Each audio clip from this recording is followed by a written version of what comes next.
What if everything you've been told about achieving mastery and fulfillment is not just wrong, but actually keeping you trapped in cycles of mediocrity and dissatisfaction? In the next few minutes, I'm going to share something that might sound impossible at first, but by the end, you'll understand why constantly switching between different pursuits might actually be preventing the very success and satisfaction you're seeking. The people who effortlessly achieve extraordinary results in their fields know something that the rest of us are missing. It's not what you think, and it's definitely not what they teach in productivity courses or success seminars. Stay with me, because this changes everything about how you approach your work, your craft, and your life. The switching trap. Have you ever noticed how the more opportunities you pursue simultaneously, the more scattered and unfulfilled you become? You start projects with tremendous enthusiasm, dive into new skills with passion, chase exciting possibilities with determination, yet somehow find yourself years later with a collection of half-finished endeavors and a nagging sense that you're not making real progress toward anything meaningful. Picture this scenario that millions of ambitious people live through repeatedly. Jennifer sits in her home office on a Sunday evening, surrounded by books on different subjects, multiple online course logins open on her laptop, and a notebook filled with goals across various domains. She's been learning photography for 8 months, studying digital marketing for 6 months, practicing yoga teaching for 4 months, and just started a podcast about personal development last month. Each pursuit feels important and exciting. Her photography skills are advancing nicely. She's gotten some great shots and people compliment her work on social media. The marketing course is teaching her valuable concepts that could help her current job or future business ventures. Yoga teaching connects with her spiritual side and could become a meaningful way to serve others. The podcast feeds her desire to share ideas and build an audience around topics she cares about. But as Jennifer reviews her progress across all these areas, a familiar frustration emerges. She's decent at photography, but not remarkable. Her marketing knowledge is broad, but not deep enough to feel truly confident implementing advanced strategies. Her yoga practice has improved, but she doesn't feel ready to guide others safely through challenging poses. Her podcast has 3 episodes and 12 subscribers, mostly friends and family. She's been productive, learning constantly, accumulating skills and knowledge across multiple domains. Yet she can't shake the feeling that she's not excelling at anything. She's spreading herself so thin that each pursuit gets just enough attention to maintain basic progress, but never enough to achieve the depth that creates real expertise, recognition, or fulfillment. Jennifer represents millions of capable, motivated people who have unconsciously bought into one of the most destructive myths of our hyper-connected, opportunity-rich culture, that diversification and constant learning across multiple areas is the path to success and fulfillment. We've been conditioned to believe that staying curious, keeping options open, and developing ourselves across many dimensions makes us more valuable and more likely to find our perfect niche. This approach feels intelligent and strategic. After all, we live in an unpredictable world where industries change rapidly, where artificial intelligence might automate various roles, where having multiple income streams seems financially wise. The advice to don't put all your eggs in one basket appears to be sound wisdom for building a resilient, adaptable life. But what if this scattered approach is actually preventing us from accessing the profound satisfaction, expertise, and impact that come from deep mastery? What if the very strategy we think protects us from risk is the thing that guarantees we'll never experience the extraordinary results that emerge from sustained, focused commitment? Consider how a river carves a canyon. It doesn't scatter its force across the entire landscape, trying to create multiple small channels simultaneously. It concentrates all its power into one consistent direction, flowing along the same path day after day, year after year, century after century. The result isn't just a small improvement in the landscape, it's a complete transformation, creating something magnificent and permanent that couldn't exist any other way. The switching trap isn't about lacking focus or having poor time management skills. It's about misunderstanding how mastery works, how fulfillment develops, and how extraordinary results are created. We've confused activity with progress, learning with mastery, and options with opportunity. The real question isn't, how can I pursue all my interests effectively? The real question is, what would happen if I committed completely to one thing for long enough to discover what lies beyond the surface? The Master's Journey. There's a story I need to share with you about a man named Kenji, because his experience reveals something extraordinary about what becomes possible when someone commits to pursuing one thing deeply for an extended period, and how this transforms not just their skill level, but their entire relationship with work, creativity, and fulfillment. Kenji was a software engineer working for a tech company in Seattle, competent at his job but feeling increasingly restless and unfulfilled. Like many people in their late 20s, he felt the pressure to figure out his true calling, to find work that felt more meaningful than debugging code and attending status meetings. His free time was scattered across multiple pursuits that he hoped might lead to something more satisfying. He was learning guitar and had gotten decent enough to play some songs at parties. He was studying Spanish with dreams of maybe working abroad someday. He was reading books about starting a business and had several ideas for apps or services he might develop. He was taking photography classes and had been told he had a good eye. He was also exploring writing, maintaining a blog that he updated sporadically with posts about technology, travel, and personal development. Each of these pursuits felt meaningful and potentially lucrative. The guitar playing brought him joy and could potentially lead to performing or teaching. The Spanish study opened up possibilities for working in Latin America or connecting with Hispanic communities. The business knowledge could help him launch a startup. The photography might become a side hustle or even a career change. The writing could develop into freelance opportunities or book deals. Kenji was learning constantly, always had interesting projects to work on, and felt like he was developing himself across multiple dimensions. But he was also increasingly frustrated by his lack of real progress in any area. He was a decent beginner at everything and an expert at nothing. Then his grandmother became seriously ill, and he took leave from work to spend time with her during her final months. She had been a master calligrapher in Japan before immigrating to America, and during those quiet weeks sitting with her, she began teaching him the basics of her art form. Initially, Kenji approached calligraphy the same way he approached everything else, as one more interesting skill to add to his collection. But his grandmother had a different perspective. She told him that calligraphy wasn't something you learn in addition to other things. It was something you devote your life to understanding. And that understanding comes only through years of patient, focused practice. She explained that in traditional Japanese culture, artisans and craftsmen often spent decades perfecting their craft, not because they couldn't learn other things, but because true mastery revealed layers of depth and subtlety that were invisible to the casual practitioner. The greatest calligraphers weren't people who could write beautifully after a few months of practice. They were people who had been writing the same characters for 50 years and were still discovering new dimensions of expression within them. After his grandmother passed away, Kenji felt called to honor her memory by taking her advice seriously.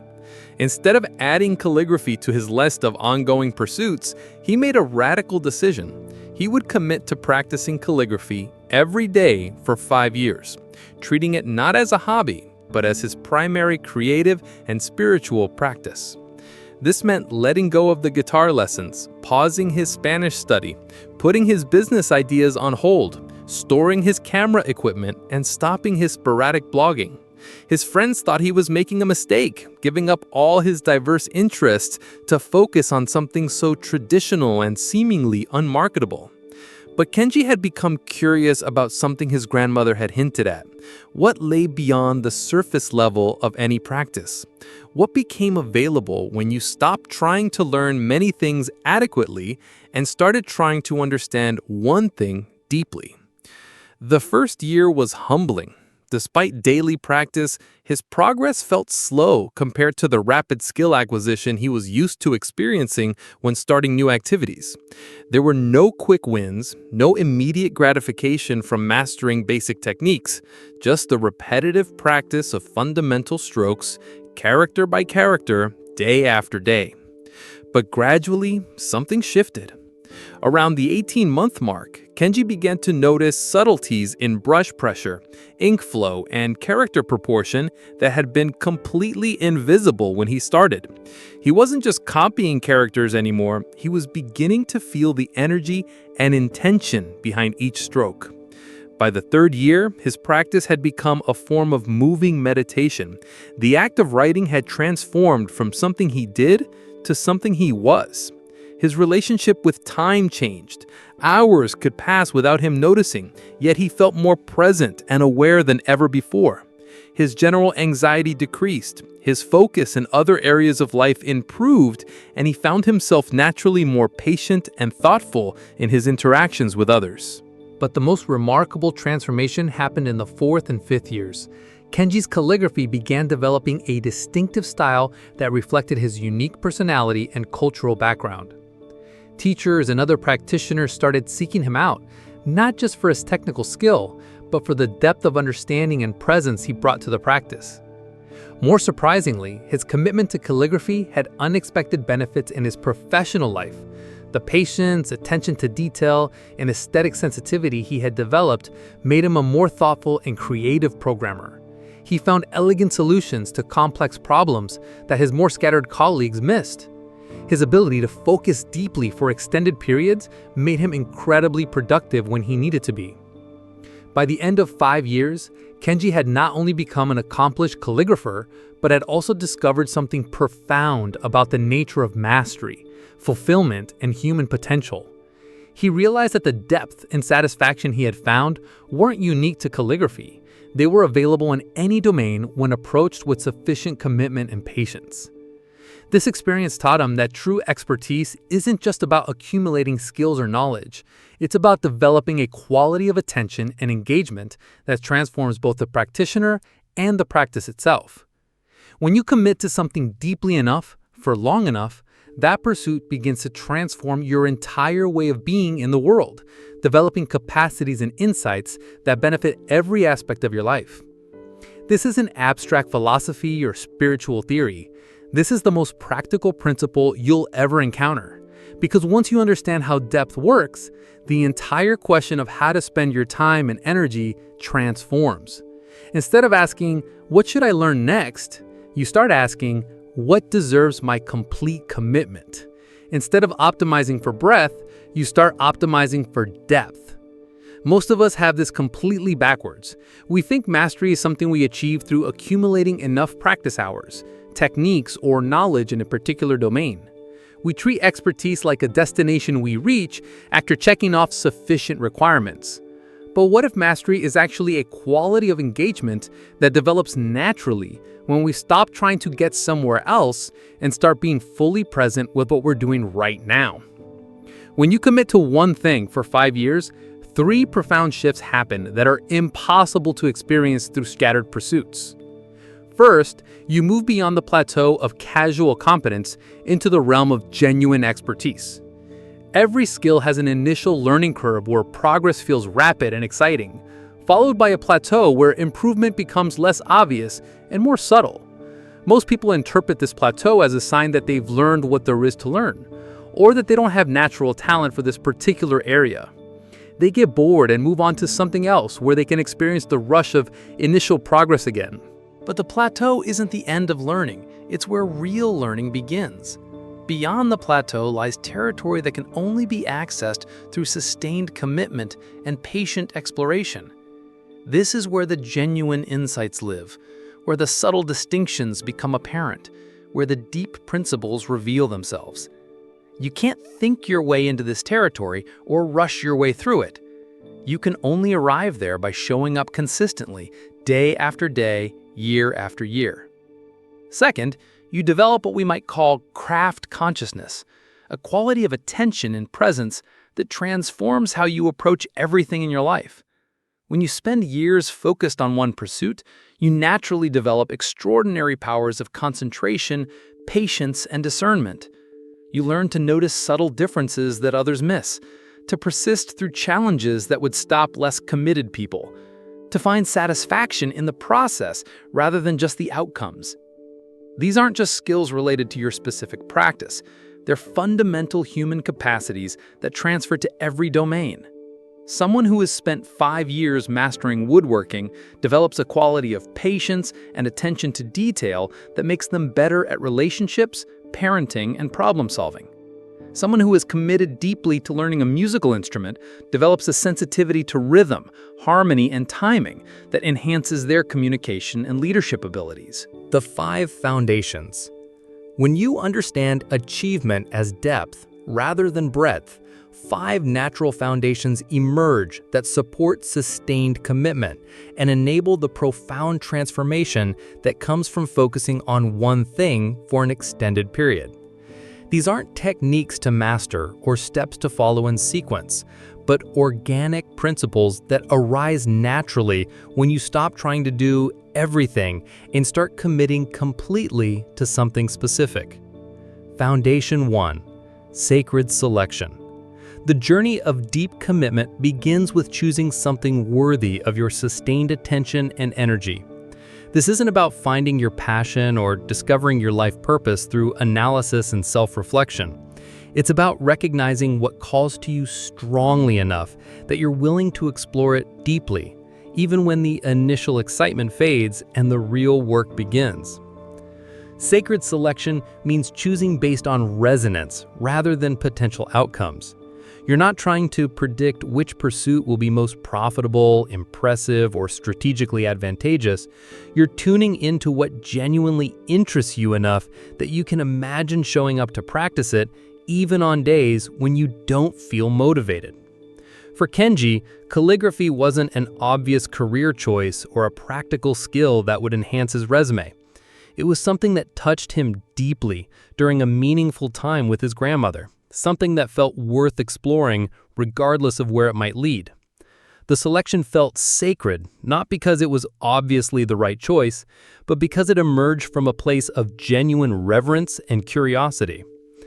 This foundation requires letting go of the need to make the perfect choice.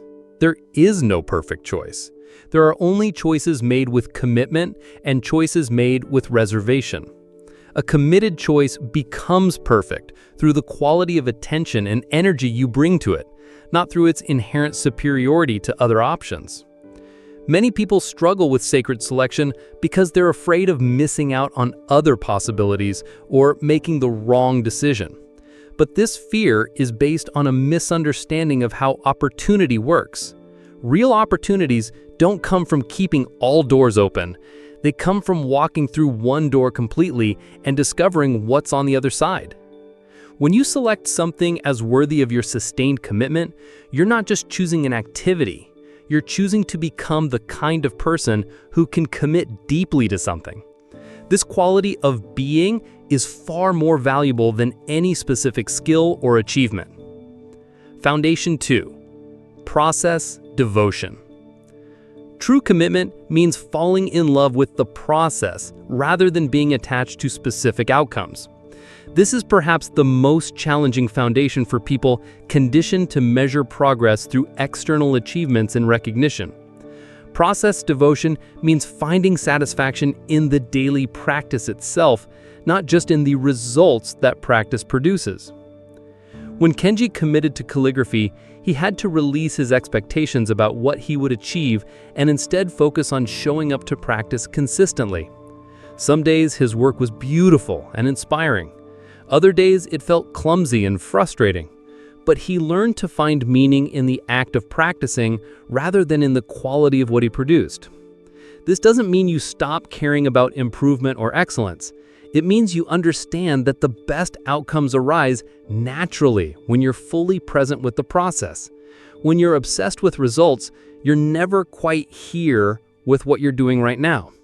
Part of your attention is always focused on some future moment when you'll be better, more successful, or more recognized. But mastery lives in the present moment. The insights, breakthroughs, and creative leaps that define exceptional work all emerge from being completely absorbed in what you're doing right now. They can't be forced or scheduled. They arise spontaneously when you're deeply engaged with the process. Process devotion also means accepting that growth follows natural rhythms rather than linear progression. Some periods will feel productive and inspiring. Others will feel stagnant or even regressive. Both are necessary phases of development that serve different functions in your overall growth. During plateau periods, your conscious mind might not notice much improvement, but deep integration is happening. Neural pathways are strengthening, muscle memory is developing, and unconscious competence is building. These periods of apparent stagnation often precede major breakthroughs. Learning to find meaning in the process itself protects you from the discouragement that causes most people to quit before they reach the depths where transformation happens. When your satisfaction comes from showing up and engaging fully rather than from achieving specific milestones, you can persist through the inevitable challenges that arise in any sustained pursuit. Foundation 3. Patient emergence. Deep mastery unfolds according to its own timeline, not according to our preferences or expectations. This foundation is about learning to work with the natural rhythms of development rather than trying to force growth to happen faster than it organically can. In our instant gratification culture, patience has become almost a foreign concept, but it's essential for accessing the profound rewards that come from sustained commitment. Patient emergence means trusting that consistent effort over time will produce results that can't be achieved through intensity or cleverness. It means understanding that some insights and capabilities can only develop through extended practice and can't be rushed through additional effort or better techniques. When Kenji felt frustrated during his second year of calligraphy practice, when his progress seemed slow compared to his initial rapid improvement, he had to learn to trust the process even when he couldn't see clear evidence of advancement. He had to have faith that his daily practice was creating changes at levels below his conscious awareness. This foundation requires developing a different relationship with time. Instead of seeing time as something to be optimized and compressed, you begin to see it as the medium through which transformation occurs. You stop trying to accelerate the process and start appreciating the journey itself. Patient emergence also means accepting that mastery isn't a destination you reach, but a continuous deepening that can last a lifetime. Even after 5 years of committed practice, you're not done. You're just beginning to access the deeper layers of whatever you've chosen to explore. This understanding actually makes the commitment easier rather than more daunting. When you know that mastery is a lifelong journey rather than a finite project, you can relax into the process without feeling pressured to reach some final level of accomplishment. The most profound developments often happen gradually, almost imperceptibly. You don't notice yourself becoming more patient, more focused, or more intuitive day by day. But after years of practice, you look back and realize you've become a fundamentally different person than who you were when you started. Foundation 4. Integrated living. When you commit to something deeply for an extended period, it begins to influence every aspect of your life. This isn't about obsession or losing balance. It's about allowing your chosen pursuit to become a lens through which you see and engage with everything else more skillfully. Kenji discovered that his calligraphy practice didn't exist in isolation from the rest of his life. The patience he developed through years of careful brushwork made him a better listener in conversations. The attention to detail he cultivated made him more present with his family and friends. The aesthetic sensitivity he developed enhanced his appreciation for beauty in all its forms. Integrated living means recognizing that depth in one area creates capacities that benefit all areas. Someone who has spent years mastering cooking develops an understanding of timing, improvisation, and care that makes them better at managing projects at work. Someone who has committed deeply to martial arts develops a quality of presence and awareness that enhances their parenting. This foundation also involves organizing your life to support your commitment rather than compete with it. This might mean adjusting your schedule, changing your environment, or making choices about how you spend your time and energy that prioritize your chosen pursuit. But integrated living isn't about sacrificing everything else for your commitment. It's about allowing your commitment to enhance everything else. When you're deeply engaged with something meaningful, you have more energy and presence available for your relationships, responsibilities, and other interests. The key is seeing your chosen pursuit not as something separate from your real life, but as the foundation that supports and enriches all aspects of your experience. Foundation 5. Natural teaching. After years of sustained commitment to any practice, you naturally become a resource for others who are earlier in their journey. This isn't about formally teaching or establishing yourself as an expert. It's about the organic way that depth creates value that others recognize and seek out. In Kenji's 5th year of calligraphy practice, other practitioners began approaching him for guidance, not because he marketed himself as a teacher, but because his presence and understanding were evident in his work and interactions. People could sense that he had accessed something through his commitment that they wanted to explore themselves. Natural teaching emerges from depth rather than from knowledge or credentials. When you've spent years exploring something deeply, you develop insights and perspectives that can only come from sustained commitment. You understand the common challenges, the subtle principles, and the deeper rewards in ways that can't be learned through study or instruction alone. Natural teaching also involves understanding that teaching and learning are continuous processes. Even as you share your insights with others, you continue to discover new dimensions of your chosen pursuit. Teaching actually deepens your own understanding by forcing you to articulate insights that might otherwise remain unconscious. Natural teaching also attracts opportunities that align with your developed expertise. People begin to think of you when projects, collaborations, or opportunities arise that match your area of deep knowledge. Your reputation grows organically through the quality of your work and presence, rather than through self-promotion or networking. The most fulfilling aspect of this foundation is the sense of service that emerges naturally from mastery. When you've received so much value from your years of commitment, sharing that value with others becomes a natural expression of gratitude and completion. These 5 foundations work together to create the conditions where sustained commitment becomes not just possible, but deeply satisfying. They transform what might seem like a limitation, focusing on one thing for 5 years, into the foundation for extraordinary growth and fulfillment. The transformation. What actually happens during those 5 years of sustained commitment? What changes in your daily experience, your relationship with challenges, your sense of identity and capability?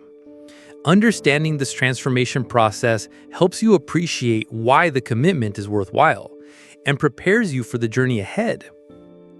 The first year is characterized by what we might call enthusiastic incompetence. You're excited about your chosen pursuit, motivated by the novelty and possibility, but clearly aware of how much you don't know. This is actually a wonderful phase because your beginner's mind is open and curious. You're not yet burdened by expectations of expertise, so you can enjoy the simple pleasure of learning and improving. During this phase, progress feels rapid and obvious.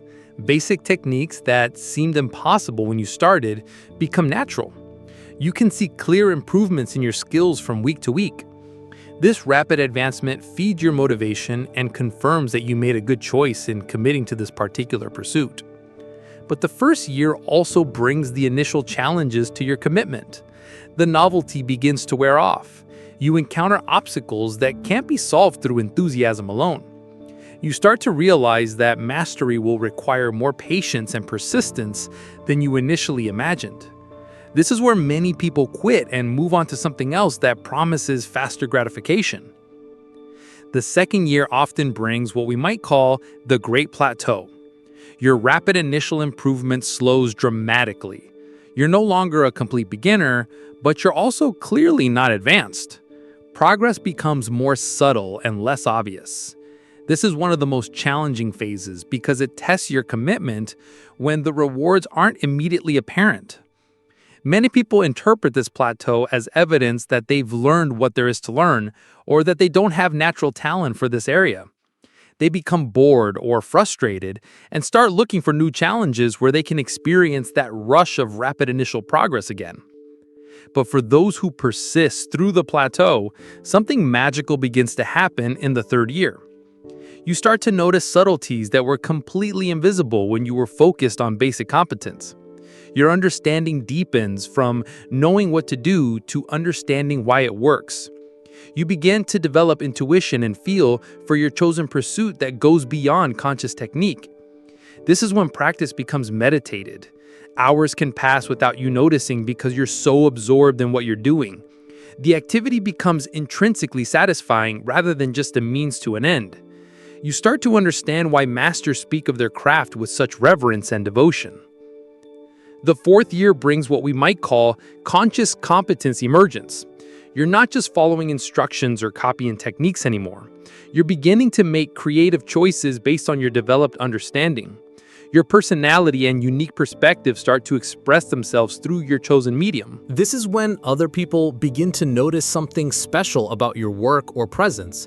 They can sense that you've accessed something through your commitment that goes beyond casual skill development.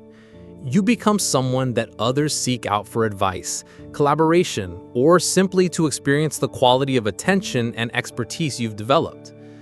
The fifth year and beyond represents the beginning of true mastery, not as a destination you've reached, but as a territory you ventured that extends infinitely in all directions. You realize that everything you've learned so far has just prepared you to begin exploring the real depths of your chosen pursuit.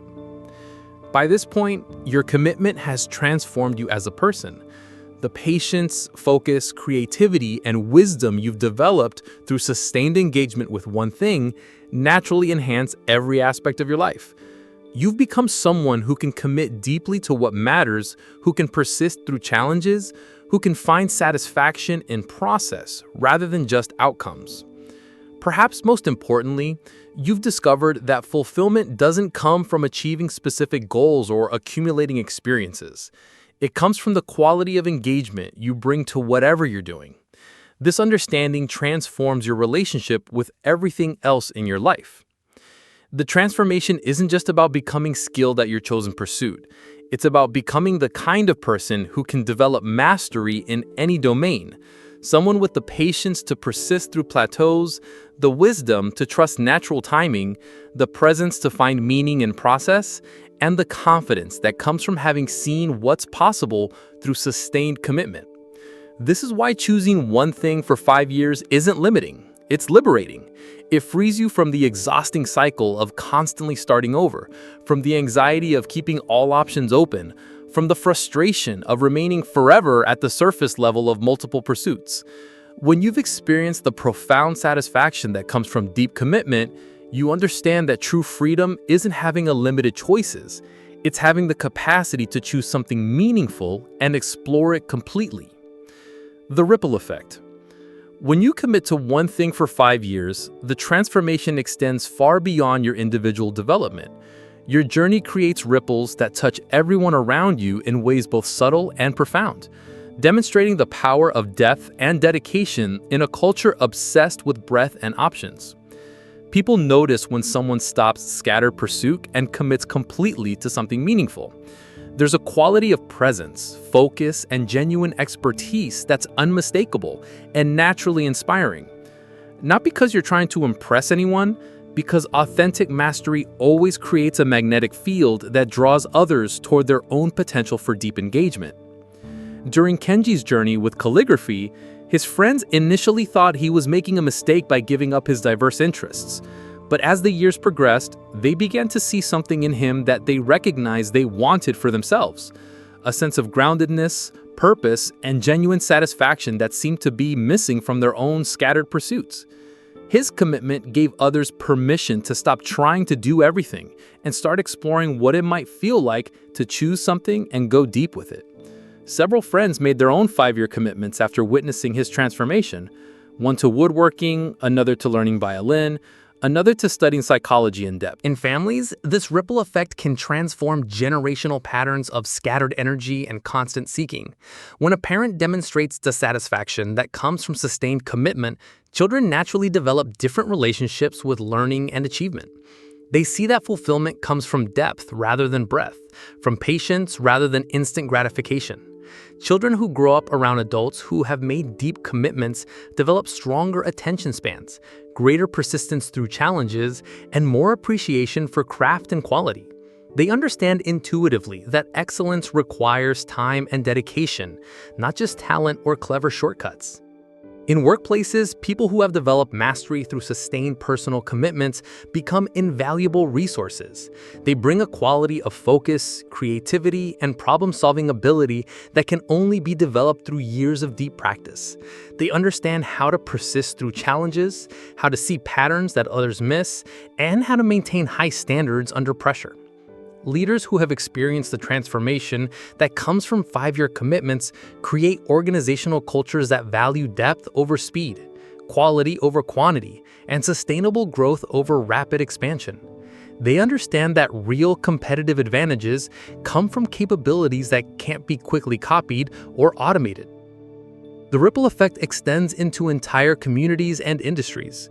When enough individuals commit to developing genuine expertise through sustained effort, the overall level of quality and innovation in that field rises dramatically. Master craftsmen inspire apprentices. Expert practitioners share knowledge that elevates everyone's understanding.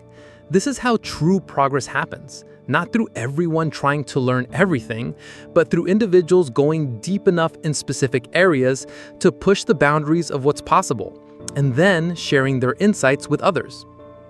Perhaps most importantly, your 5-year commitment becomes a demonstration that fulfillment and excellence are still possible in our distracted, option-rich world. You become living proof that sustained attention and patience can create extraordinary results. That commitment is liberating rather than limiting. That depth provides more satisfaction than breadth. In a culture that promises instant results and promotes constant optimization, your willingness to choose something and stick with it for years becomes a radical act. Your contentment with focused development, rather than endless seeking, becomes a beacon for others who are exhausted by trying to do everything. Your journey shows others what becomes possible when someone stops looking for the perfect opportunity and starts making their chosen opportunity perfect through sustained commitment and attention. The selection. How do you actually choose the one thing that deserves 5 years of your life? This question stops many people before they even begin, because they're afraid of making the wrong choice or missing out on something better. But the selection process is simpler and more intuitive than you might expect. The key insight is that there is no perfect choice waiting to be discovered through analysis and comparison. There are only choices that become perfect through the quality of commitment you bring to them. Any meaningful pursuit, explored deeply enough, will transform you and provide profound rewards that can't be accessed through surface-level engagement. Start by noticing what already calls to you, even quietly. What activities or interests do you find yourself returning to despite having many other options? What captures your attention in a way that feels different from casual interest? What would you be curious about if they never led to money, recognition, or practical benefits? The calling doesn't have to be obvious or dramatic. For many people, it's more like a gentle but persistent pull towards something that feels meaningful and worth exploring. You might notice that you always pause when you see someone engaged in a particular craft, that you find yourself reading about a specific topic repeatedly, or that you feel energized when engaged in certain types of activities. Don't worry about whether your choice seems practical, profitable, or impressive to others. The transformation that comes from sustained commitment will make you valuable in ways you can't predict at the beginning. The capacities you develop through depth will create opportunities that don't exist when you're operating from scattered attention.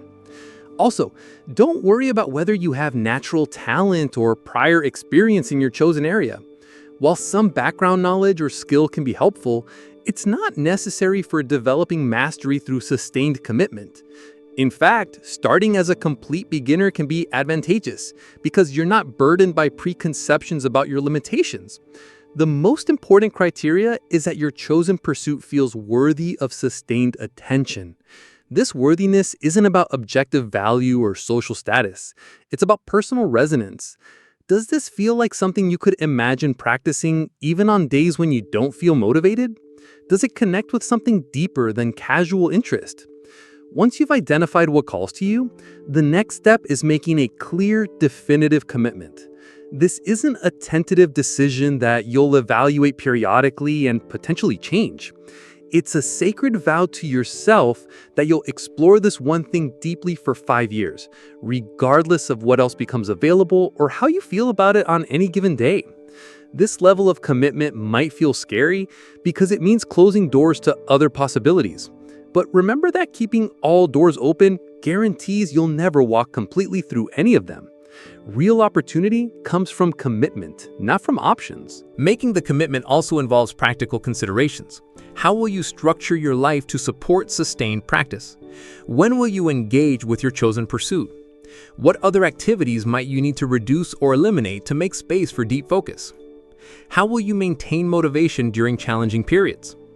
Consider creating external accountability for your commitment. Tell people you trust about your 5-year journey. Find communities or mentors related to your chosen pursuit. Establish regular practices and routines that support consistent engagement. But remember that the goal isn't to become a professional or achieve specific external milestones. The goal is to discover what becomes possible when you commit completely to something meaningful and explore it with patience, presence, and sustained attention. Your choice doesn't have to be your life's work or your primary career focus. It can be something you practice alongside other responsibilities. The key is that it receives your focused attention and commitment rather than competing with multiple other pursuits for your energy. Trust that the right choice for you is probably obvious when you stop overthinking it. What wants your sustained attention? What feels worth exploring deeply regardless of where it leads? What would you commit to even if you knew you'd never be the best in the world at it? The selection is less about finding the perfect pursuit and more about becoming the kind of person who can select something meaningful and commit to it completely. This capacity for commitment will transform not just your relationship with your chosen pursuit, but your entire approach to living.